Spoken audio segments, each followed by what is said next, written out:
What's going on YouTube? Here I got my everyday carry items and I'll kind of go over what they are, why I bought them, and the price of each thing. I'm not a big overspender in little gadgets for everyday carry. I like keeping it minimal, cheap, so cheap but functional. I don't think you should, buy the cheapest thing ever, but with cheap, there's always quality in the or quality issues within some of the products. But here I have a Milwaukee 2.5 inch blade, has a belt clip, made well. Kind of show you here. Has that stone wash on one side, which I really like. Looks good. And why I went with Milwaukee versus some of the other knives is I got this on sale at HomeDepot.com. It was about $52 after taxes, and some of the Amazon knives look pretty cheap. And I wanted to stick to a brand that I know and kind of trust, so I went with Milwaukee. I would like to one day maybe try a different brand, but someone like Benchmade, you're spending $200 for a simple knife, probably exactly like this. And another thing about this, it has D2 steel on it. I'm no guru in steel, but it's pretty high up there. And I always wonder if companies that claim to have D2 steel actually have it. Next will be the Streamlight Micro Stream. This is my second or third one of these. No, yeah, I believe I lost one, gave one away, and this is my third one. So there's a little wear and tear on here. I believe this is $25 or $30, but you can recharge it here, and it will show a green light when it's fully charged or red when it's charging. Has a belt clip, has a hat clip on there, which I think is pretty cool.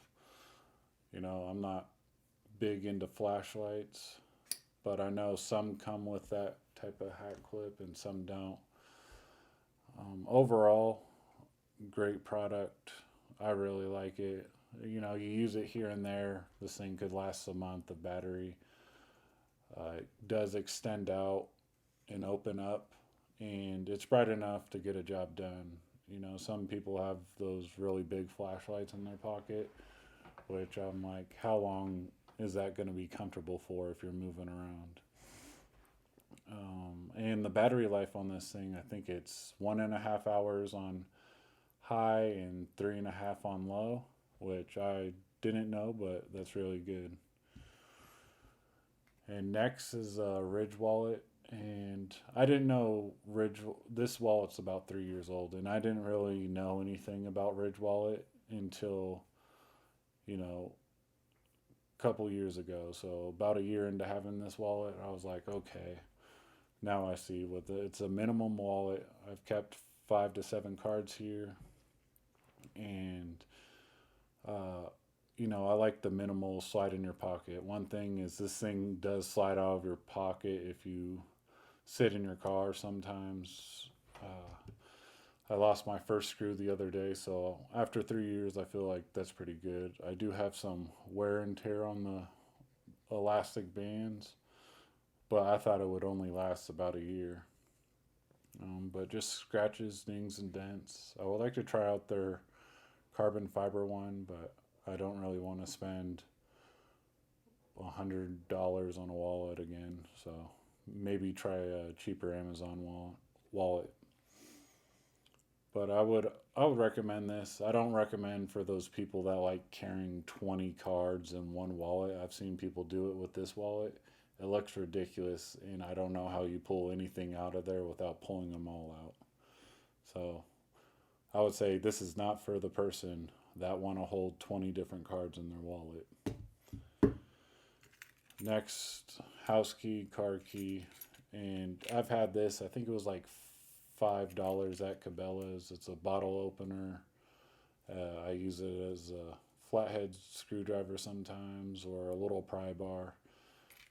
and there's little 1/4, 5/16, and 3/8, I guess the adjustments are.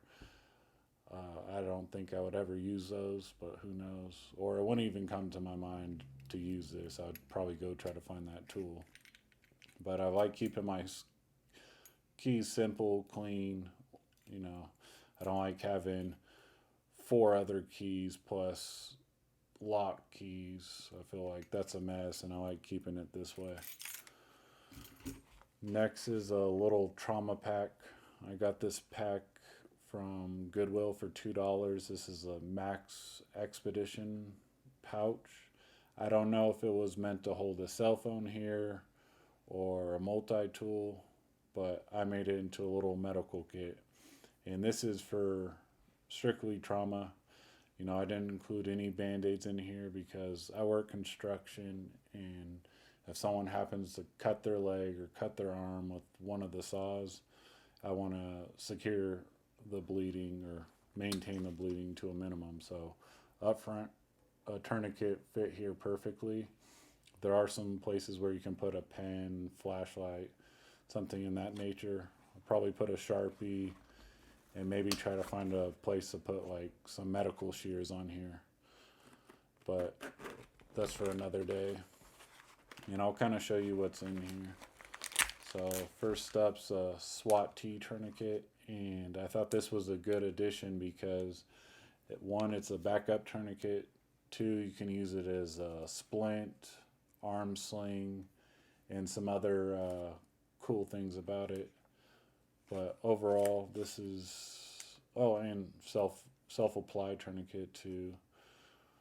But this should work well. And elastic wrap. You could secure a wound with some gauze with this. But this is the first time I saw this product just the other day, and I was like, you know what, I want to put that in my medical kit. I have how to apply a tourniquet in case I'm the one that needs a tourniquet, and they can read that over. A set of elastic gloves,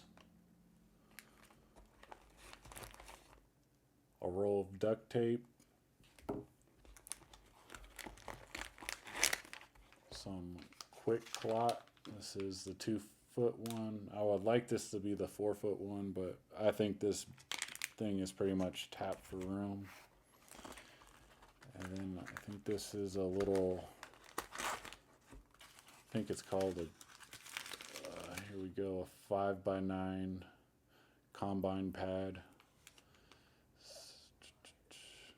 But hopefully nothing gets ruined in this pack because it's pretty small. But thanks for watching this video. I hope you like it. Hit the subscribe button. I'll be coming out with more everyday carry videos and also tool videos. Make sure to hit that subscribe button. I'll see you guys later.